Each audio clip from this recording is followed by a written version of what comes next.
நீங்கள் பார்த்து கொண்டிருப்பது உங்கள் ஜாஷ்வா டிவி. சகல ஜனங்களுக்கும் நற்செய்தி.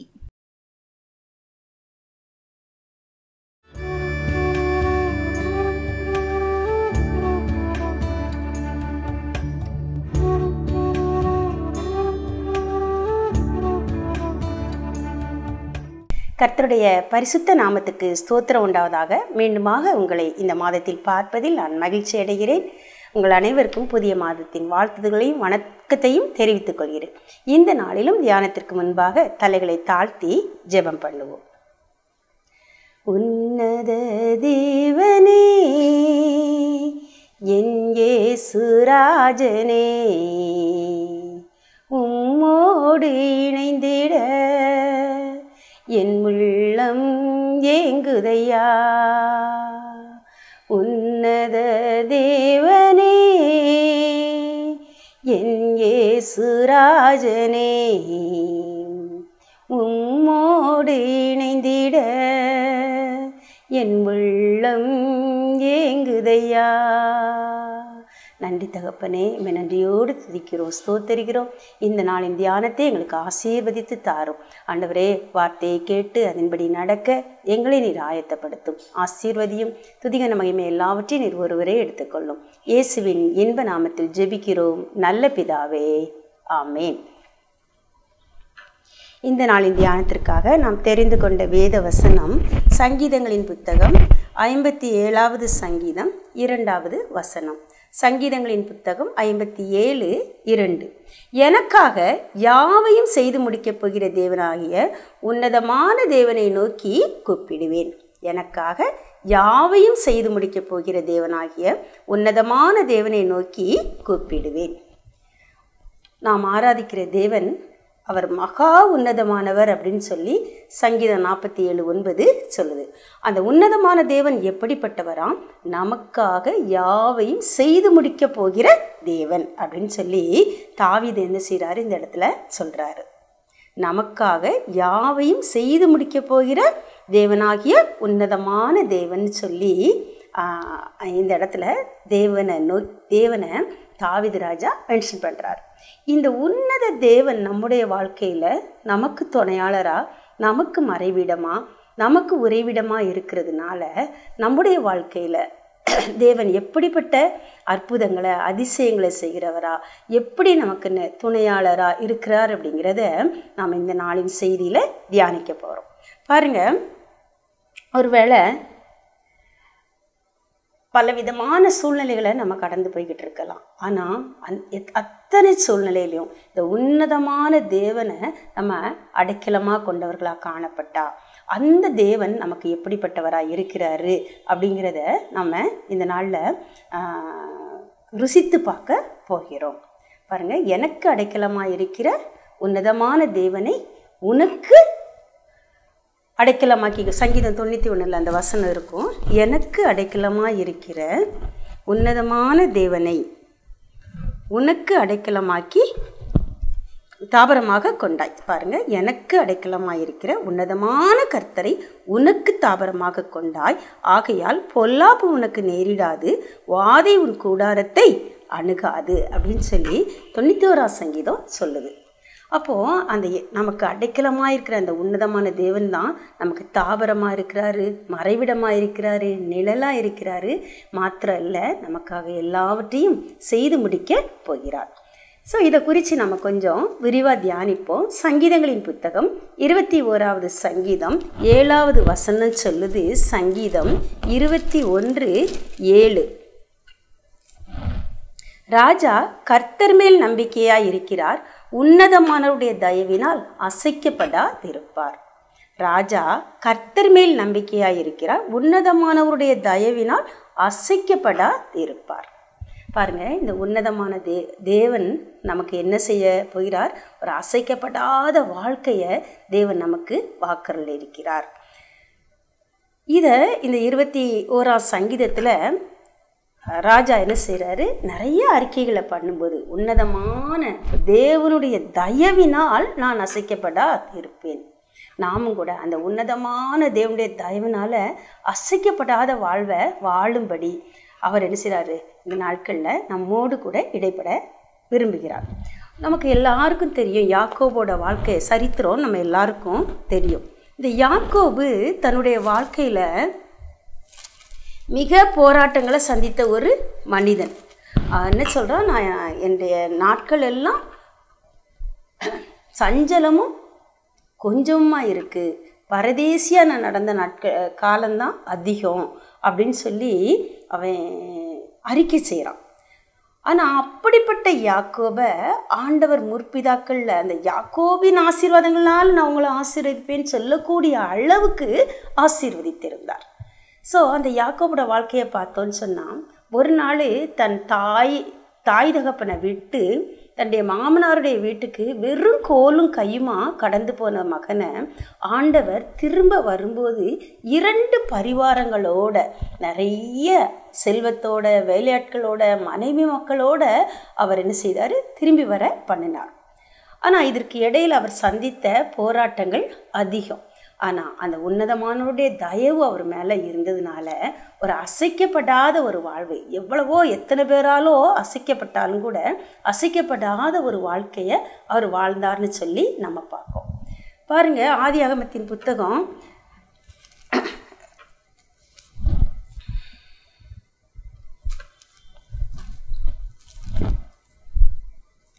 30வது அதிகாரத்தில் பாருங்கள். ஆதியாகமத்தின் புத்தகம் 31வது அதிகாரத்தில் யாக்கோபு சொல்வார். யாக்கோபு கூட அந்த போராட்டத்தை குறித்து சொல்லப்பட்டிருக்கு. யாக்கோபு தன் மாமனார் வீட்டுக்கு போகிறாரு, தன்னுடைய காரியங்களெல்லாம் மாமனோட பகிர்ந்து கொள்கிறாரு. எல்லாம் நல்ல விதமாக போய்கிட்டு இருந்துச்சு. அப்போது லாபான் என்ன சொன்னாருன்னா, சரி கொஞ்ச நாள் நீ இப்படியே சும்மாவே இருக்க வேண்டாம், என்கிட்ட வேலை பாரு, அப்போது வேலை அதற்குரிய சம்பளத்தை தாரேன்னு சொல்கிறாரு. அப்போது பேசுகிறாங்க. சம்பளத்தை கேட்கும்போது இந்த யாக்கோபு சொல்கிறாரு, எனக்கு ராகேலை தரணும் சம்பளமான்னு கேட்குறாரு. ஓகே தாரேன்னு சொல்லிடுறாரு. ஆனால் இப்படி அவர் அந்த வீட்டில் வேலை செய்ய ஆரம்பிக்கும் போது ராகேலுக்காக வேலை செய்கிறான். ஆனால் லேயாள் கொடுக்கப்படுறான். திரும்ப என்ன பண்ணுறான், அந்த லேயாளுக்காகவும் வேலை செஞ்சு திரும்ப ராகேலுக்காகவும் வேலை செய்து சம்பாத்தியம் பண்ணுறான். பிறகு கொஞ்ச நாள் ஆச்சு. அந்த அவனுக்கு அவன் கையிட்டு செய்கிற வேலையில எல்லாம் ஆண்டவர் நல்ல ஆசீர்வாதத்தை கொடுத்ததுனால ஆண்டவர் என்ன, ஆண்டோடைய ஆசீர்வாதம் அவனுக்கு அதிகரிச்சுக்கிட்டே வருது. இதை பார்த்து அவன் பக்கத்தில் இருக்க அவனோட சகோதரர்கள், அவனோட லாபானுடைய பிள்ளைகள், அவனுடைய மைத்துனர்கள் என்ன செய்கிறாங்க, ரொம்ப பொறாமப்படுதாங்க.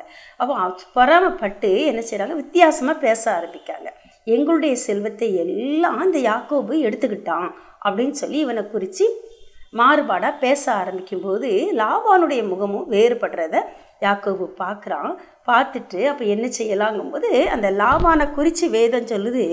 31வது அதிகாரம் 7வது வசனத்தில் யாக்கோபு சொல்கிறாரு லாபானை குறித்து, உங்கள் தகப்பனோ என்னை வஞ்சித்து என் சம்பளத்தை 10 முறை மாற்றினான், ஆனாலும் அவன் எனக்கு தீங்கு செய்ய தேவன் அவனுக்கு இடம் கொடுக்கவில்லை. பாருங்க, ராகேல அவனுக்கு தாரேன்னு சொல்லிட்டு லேயாளை மாற்றி கொடுத்தான். சரி, அதை ஏற்றுக்கொண்டான். திரும்ப அந்த ஆடுகள், உனக்கு இந்த ஆடுகள், எனக்கு இந்த ஆடுகள், இந்த நிறமான ஆடுகள்னு சொல்லி ஒரு பங்கு வைக்காங்க. அப்படி பங்கு வைக்கும்போது புள்ளி விளைவுகள் உனக்கு சம்பளமாக இருக்கும்னு சொல்லும்போது ஆடு எல்லாம் புள்ளி விளைவுகளாக போட்டது. வரிகள் உள்ளவைகள் உனக்கு சம்பளமாக இருக்குன்னு சொல்லும்போது ஆடுகள் எல்லாம் வரிகள் உள்ளவைகளாக போட்டுச்சு. சரி, எப்படி இல்லாமோ மாற்றி மாற்றி மாற்றி இந்த லாபான் யாக்கோபோட சம்பளத்தை மாற்றி மாற்றி சொல்லி பார்க்குறான்.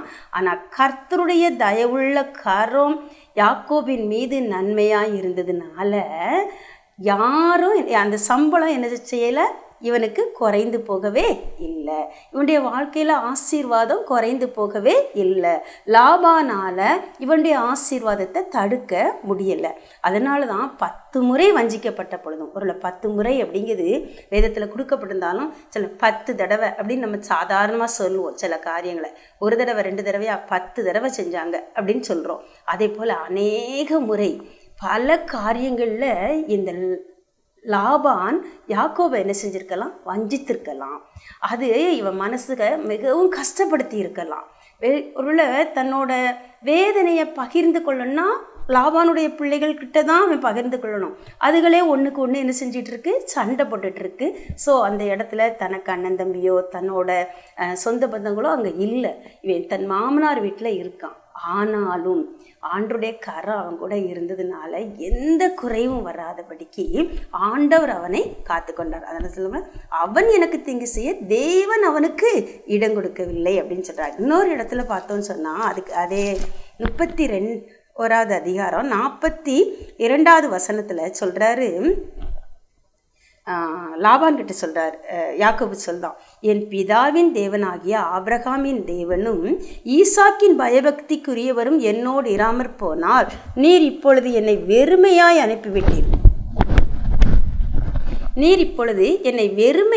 அனுப்பிவிட்டிருப்பீர். தேவன் என் சிறுமையையும் என் கை பிரயாசத்தையும் பார்த்து நேற்று ராத்திரி உம்மை கடிந்து கொண்டார் என்றான். இந்த இடமும் நமக்கு தெரியும். சரி, எல்லாம் முடிஞ்சது. சொல்லாமல் கொள்ளாமல் இந்த யாக்கோபு இனி நம்ம இங்கே இருக்கக்கூடாதுன்னு சொல்லி ஒய்ஃபு 2 பேரையும் கூப்பிட்டு பேசுகிறான். எல்லாரும் ஓகே நம்ம போகலாம் அப்படின்னு சொல்லுதாங்க. சந்தோஷமாக என்ன செய்கிறாங்க, குடும்பமாக கிளம்பி லாபானுக்கு தெரியாமல் என்ன செஞ்சிட்டாங்க, வந்துட்டாங்க. இப்போ வந்த பிறகு லாபான் பின்னாலே விரட்டிட்டு வந்தால் அங்கே வந்து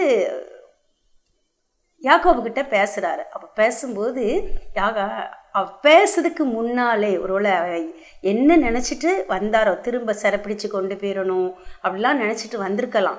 ஆனால் தேவன் சொப்பனத்தில் தோன்றி நீ யாக்கோபோட நன்மையை அன்றி தீமை ஒன்று பேசாதபடிக்கு எச்சரிக்கையாக இருன்னு என்ன செஞ்சார், ஒரு சத்தத்தை, ஒரு எச்சரிப்பின் சத்தத்தை லாபானோட ஆண்டவர் பேசினார். ஸோ லாபான் வந்து தன்னுடைய பிள்ளைகளை ஆசீர்வதித்து யாக்கோபை ஆசீர்வதித்து சமாதானத்தோடு திரும்பி போகக்கூடிய கிருபைகளை ஆண்டவர் அந்த இடத்துல கொடுத்தாரு. பாருங்க, அதைத்தான்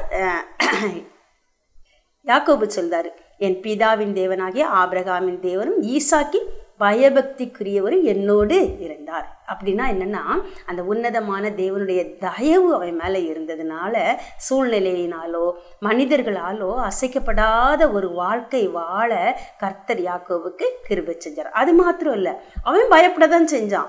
ஏசா எதிர்கொண்டு வரும்போது, ஐயோ ஏசா என்னை கொன்று போட்டுருவானோ, என் பிள்ளைகளை கொன்று போட்டுருவானோ, என் மனைவி மக்களை கொன்று போட்டு கொள்ளையாடி கொண்டு போயிடுவானோன்னு சொல்லி மிகவும் பயந்தான்.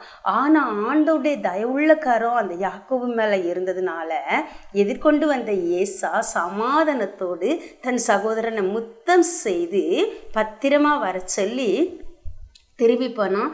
அது மட்டும் இல்லை, யாக்கோபு அந்த தன்னுடைய சொந்த தேசத்துக்கு போன உடனே ஏசா அவனை விட்டு பிரிந்து அவன் சம்பாதித்து வச்ச தேசத்துக்கு, சேயீர் மலை தேசத்துக்கு கிளம்பி போயிட்டான். அது மாத்திரம் இல்லை, இன்னும் பார்க்க போனால் பின்னாட்களில் பலவிதமான பிள்ளைகளை நிமித்தம் பலவிதமான சோதனைகள் வந்த போதும் தன்னுடைய இறுதி காலத்தில் பார்வோனுடைய சமூகத்தில் எய்த்துக்கு போய் பார்வோண்ட சமூகத்தில் நிற்கும்போது பார்வோனுடைய கண்களில் நல்ல தயவையும் இரக்கத்தையும் அந்த உன்னதமான தேவனுடைய தயவு கொடுத்ததுனால அந்த இடத்துலையும் ஒரு அசைக்கப்படாத ஒரு வாழ்க்கை வாழ்ந்து ஒரு நீதிமானுக்குரிய ஒரு மரணத்தையும் அவன் என்ன செஞ்சான், பெற்றுக்கொண்டான். ஒரு அந்நிய தேசத்தில் ஒரு அடிமையாக போய் இருந்த ஜனங்களுக்கு மத்தியில் இந்த யாக்கோபுக்கு ஒரு இறந்த போது கூட மிகப்பெரிய துக்கம் கொண்டாடல், 40 நாள் அளவும் அந்த தேசத்தில் கொண்டாட ஒரு அனுமதி கிடைச்சிது. பாருங்க, ஒரு போராட்டமான வாழ்க்கை தான். ஆனாலும் ஒரு அசைக்கப்படாத வாழ்வு வாழ இந்த யாக்கோபுக்கு தேவன் கிருபை செய்தார். காரணம், அவன் உன்னதமான தேவனுடைய தயவு அவனுக்கு இருந்தது. உன்னதமானுடைய தயவினால் நான் அசைக்கப்படாதிருப்பேன்கிற ஒரு வாழ்க்கையை அவன் வாழ்ந்து காட்டினான். நாமும் இந்த உன்னதமான தேவனுடைய தயவை பெற்றுக்கொள்ள நம்ம என்ன செய்யணும், காத்திருப்போம். அந்த தயவுக்கு முக்கியத்துவம் கொடுப்போம். நெகேமியா சொல்வார், எங்கள் தேவனுடைய தயவுள்ள கரம் எங்கள் மேலே நன்மையாக இருக்குன்னு நாங்கள் ராஜா கிட்ட சொல்லியிருக்கோம் அப்படின்னு சொல்லுவார்.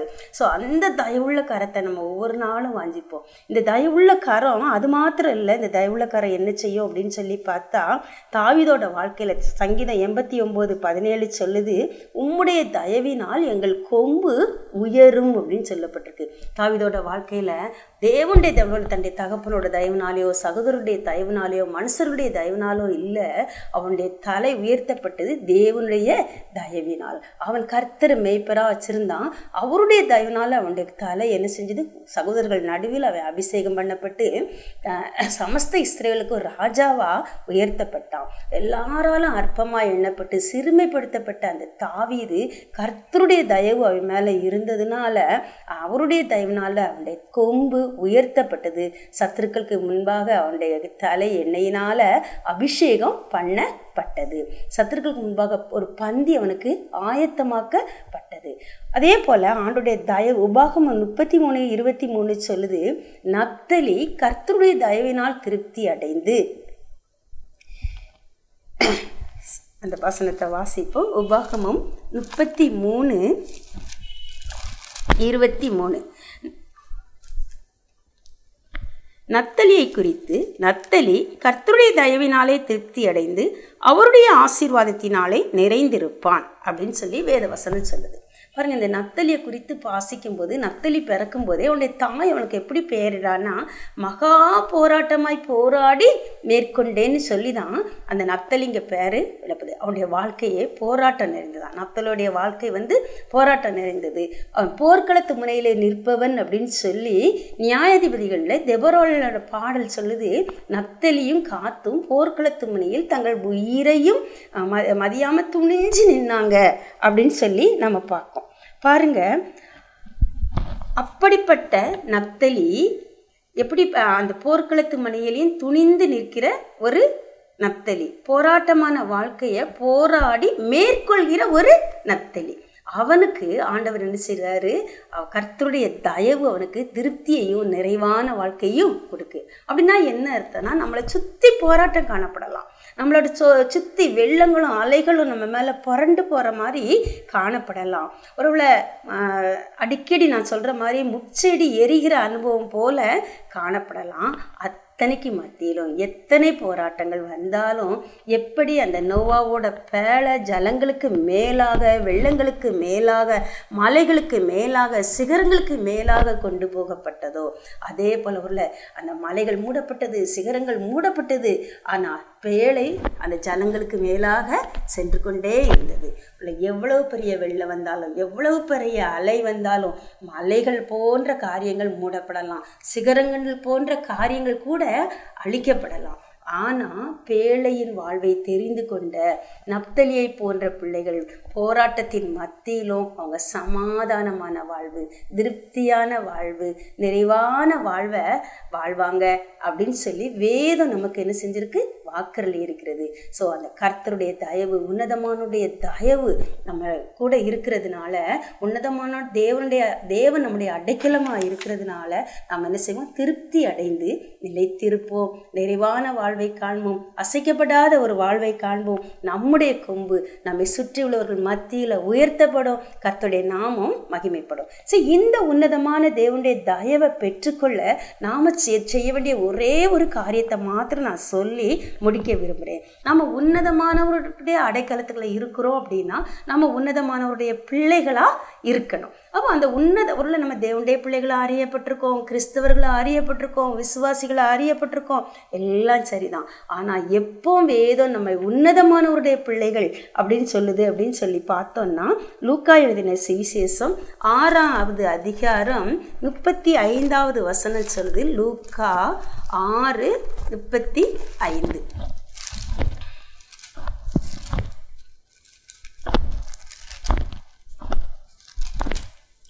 உங்கள் சத்துருக்களை சிநேகியுங்கள், நன்மை செய்யுங்கள், கைமாறு கருதாமல் கடன் கொடுங்கள், அப்பொழுது உங்கள் பலன் மிகுதியாயிருக்கும். உன்னதமானவருக்கு நீங்கள் பிள்ளைகளாய் இருப்பீர்கள். அவர் நன்றி அறியாதவர்களுக்கும் துரோகிகளுக்கும் நன்மை செய்கிறாரே. உள்ள மலை பிரசங்கத்தில் உள்ள ஒரு பகுதி தான் லூக்கா சுவிசேஷத்தில் இந்த மாதிரியாக எழுதப்பட்டிருக்கு.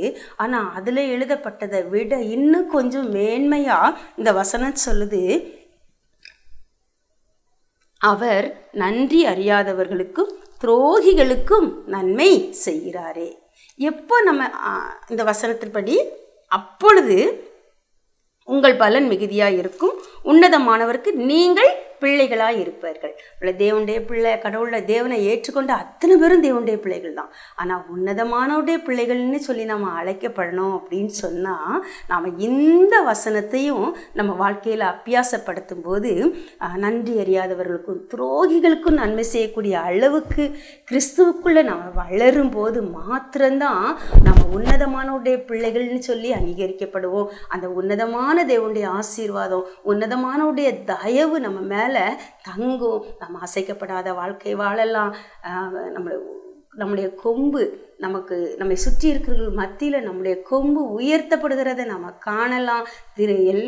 எத்தனை போராட்டம் வந்தாலும் அத்தனை போராட்டங்களுக்கு மத்தியிலும் நம்ம சமாதானத்தோட, சந்தோஷத்தோட, திருப்தி அடைந்து ஒரு நிறைவான வாழ்க்கை வாழ கர்த்தர் அனுக்கிரகம் செய்வார். தேவன் தாமே இந்த கிருபைகளை நம்ம ஒவ்வொருவருக்கும் தந்தருள்வாராக. இயேசுவின் நாமத்தினாலே ஆமென். தலைகளை தாழ்த்தி ஜெபம் பண்ணுவோம். ஸ்தோத்தரிக்கிறோம் ஆண்டவரே, நன்றியோடு துதிக்கிறோம், ஸ்தோத்தரிக்கிறோம். இந்த நாளின் செய்தியின்படி என்று கூட தகப்பனே, நாங்கள் ஒரு அசைக்கப்படாத வாழ்வு வாழத்தக்கதாக உன்னதமானவரே உமக்கு பிள்ளைகளாய் நீர் எங்களை உருவாக்கிடும். நன்றி அறியாதவர்களுக்கும் துரோகிகளுக்கும் நன்மை செய்யக்கூடிய இருதயத்தை தாரும். அன்றைய உம்மாலே எங்கள் கொம்பு உயர்வதாக. இயேசுவின் நாமத்தினாலே பிதாவே.